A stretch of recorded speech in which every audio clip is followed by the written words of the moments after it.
Graniola. This is the Graniola channel, and I'd like to tell you a folk tale. Recently, a very good friend asked me where I find the stories for this channel.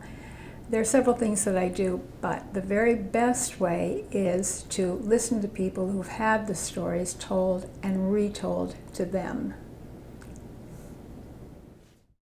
This is a photo of my children Isabel, Nicholas, and Corky at 1, 2, and 3 years old, with Dora, Enrique, and Rosa, who worked in our house. I don't remember any tales that were told by Dora, Enrique, or Rosa, but this picture was taken in Argentina, and when we were living there, fairly frightening stories were commonly told to keep children in line. I actually knew quite a few adults that had cat and frog phobias, which I think was a result of this practice. If the Grimm brothers' writings had not been retold by Disney, we might have grown up listening to stories just as gruesome as this one, which is a favorite in the northern part of South America and is called The Whistler. The Central and South American stories have a tendency to be often very brutal, as is this one. A young man flew into a rage when he heard his father call his girlfriend a whore. He grabbed a poker from the fireplace and brutally bludgeoned the older man, and in his frenzy did not stop until the dead man's body was no longer recognizable. At that point, still out of control, he began pulling out and eating the destroyed internal organs. When his grandfather saw what had happened, he ordered that the boy be tied to a stake in the countryside and then thrashed by the farmhands until he was almost dead. The old man watched as the women working in the house threw alcohol on his younger relation's wounds before unleashing wild, starving dogs to finally end his torture.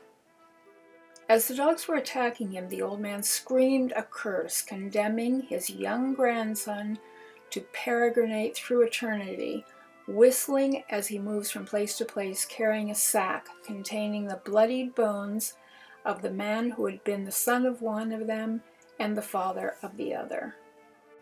It is said that he searches out womanizers, and that if he is not frightened away by the sound of a dog barking, the crack of a whip, or the aroma of chilies, these men will die when they hear his whistling, and he will proceed to tear out their bones and add them to those of his fathers.